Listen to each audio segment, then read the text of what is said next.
Que sa cendre en nuage contamine le monde, que sa mémoire oppresse votre cœur immonde.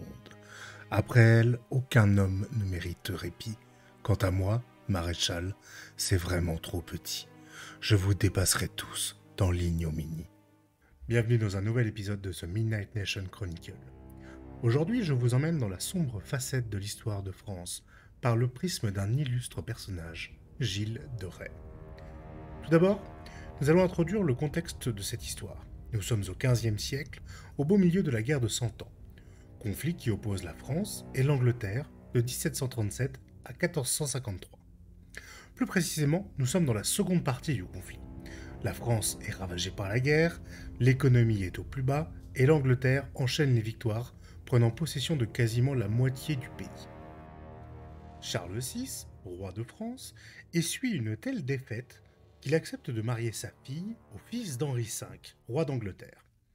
Leur union jette le voile d'un potentiel héritier au trône de France et d'Angleterre, unifiant par là même les deux pays. Voulant empêcher cela, Charles, fils de l'actuel roi de France, mène la résistance face à l'envahisseur anglais, mais sa détermination est insuffisante pour compenser l'économie ravagée de la couronne. Tout ceci nous conduit à la naissance de Gilles de Rais, aux alentours de 1405, au château de Champotté-sur-Loire. Le jeune Gilles grandit dans des temps de guerre très durs. À 8 ans, il perd ses deux parents. Alors orphelin, il hérite de l'immense fortune de ses parents, faisant de lui le seigneur de Bretagne, d'Anjou, de Poitou, de Maine et d'Angoumois. Il est alors en France aussi puissant que la couronne. Son éducation est alors assurée par son grand-père, Jean de Craon, un homme rude et violent qui éduque Gilles avec une extrême sévérité, l'encourageant comme lui à adopter un comportement sadique et cruel envers les serviteurs. Le conduisant régulièrement aux exécutions, l'atmosphère de brutalité deviendra l'écrin dans lequel le jeune garçon allait grandir. À son adolescence, il prit les armes et se rangea aux côtés du dauphin de France, Charles VII. Il emploiera là une grande partie de sa fortune afin de lever une armée privée au profit de Charles. Les victoires successives, les faits d'armes de Gilles le firent rapidement monter en puissance. Devenant alors chevalier, puis premier lieutenant, il est le fer de lance du dauphin. Mais le temps presse. La venue du potentiel héritier constitue une immense menace, et il faut au plus vite faire couronner Charles pour sauvegarder le royaume de France.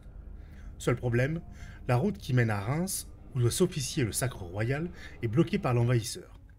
Au même moment, la ville d'Orléans est assiégée par l'envahisseur anglais. Intervient alors Jeanne d'Arc, qui parvient à convaincre Charles de sa divine mission.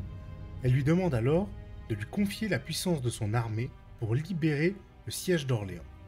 Accédant à sa requête, le commandement de l'armée lui est alors confié, ainsi que les meilleurs capitaines, dont Gilles fait partie, afin de l'assister dans sa tâche. Une semaine plus tard, la ville est libérée, et le passage vers Reims suit peu après. Le 17 juillet 1429, le roi Charles VII est couronné. Lors du sacre royal, Gilles se voit offrir le privilège de tenir l'huile sacrée. Il est par là même nommé chambellan et maréchal de France. Mais alors à l'apogée de sa gloire, il s'apprête à tomber dans un abysse insondable, perpétré par deux événements majeurs. Tout d'abord, la captivité de Jeanne d'Arc, puis son exécution au bûcher, le font plonger dans un profond désespoir et une tristesse infinie. En effet, après l'avoir tant côtoyée, Gilles voyait en elle l'incarnation de la pureté, et sa disparition l'affecte profondément. Il se replie sur lui-même, quittant de moins en moins ses propriétés. Il dilapide même une partie de sa fortune à l'entretien d'une troupe de théâtre à sa gloire, dont il rend la représentation gratuite afin que tous puissent la voir.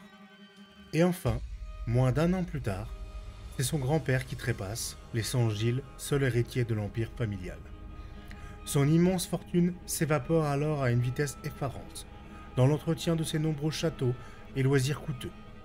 Lorsqu'irrémédiablement les caisses sont vides, il se retrouve dans l'incapacité d'entretenir l'armée privée du roi. Il tombe alors en disgrâce et une longue descente aux enfers commence pour celui qu'on retiendra comme le chevalier du diable.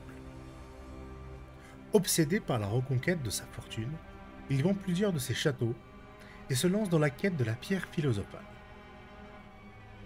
Reclus dans son château à Tiffauges, il consacre ses journées à l'alchimie ainsi qu'à la lecture de grimoires et parchemins sur la pierre. Il use le peu d'argent qui lui reste pour faire venir des transmutateurs, mais rien n'y fait. Face à ces échecs visant à obtenir le précieux métal jaune, il se tourne vers la sorcellerie. Il reçoit plusieurs sorciers, dont du Mesnil, qui exige du maréchal qu'il signe un papier l'engageant à donner au diable tout ce qu'il voudra, hormis sa vie et son âme. Il accueille alors François Prélati, un prêtre porté sur l'occultisme et la magie noire. Ensemble, ils tenteront d'entrer en contact avec les démons et Satan.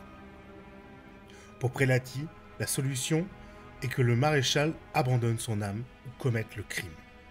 Gilles, terrifié par le diable, choisit donc la seconde option. Pendant 8 années, Gilles va terroriser sa population, enlevant leurs enfants et les sacrifiant dans des rituels occultes visant à invoquer les démons. Mais rapidement, de plus sombres pulsions prennent le pas sur le maréchal. Il fit subir aux enfants les pires sévices, les violant, les torturant avec sauvagerie pour récolter leur sang avec lequel il écrit grimoires et formules magiques. Il démantèle les corps, les entassant dans de grandes cheminées ou dans des latrines. Bien que les serviteurs et la population se rendent compte que quelque chose se trame chez le maréchal, personne n'ose s'opposer à lui. Finalement, après 8 ans de barbarie, Gilles de Rais sera arrêté suite à l'enquête de l'évêque de Nantes pour les nombreuses disparitions. Il est conduit au cachot à Nantes et il sera interrogé par l'Inquisition, notamment pour avoir enfreint la protection ecclésiastique lorsqu'il a récemment pénétré dans une église lors de la messe et y a molesté le prêtre.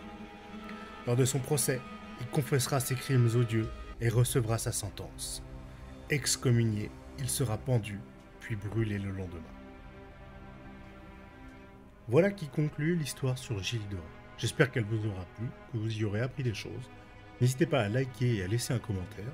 On répond à tous les commentaires, même ceux qui se sont mis bien après que la vidéo ait été postée. Donc n'hésitez pas, si vous avez des questions ou des remarques, les retours font toujours plaisir. Vous pouvez également nous retrouver sur les réseaux et sur Twitch pour d'autres types de contenus. Donc voilà, Midnight Nation Chronicle. Et puis quant à moi, je vous dis à très bientôt pour un nouveau sujet.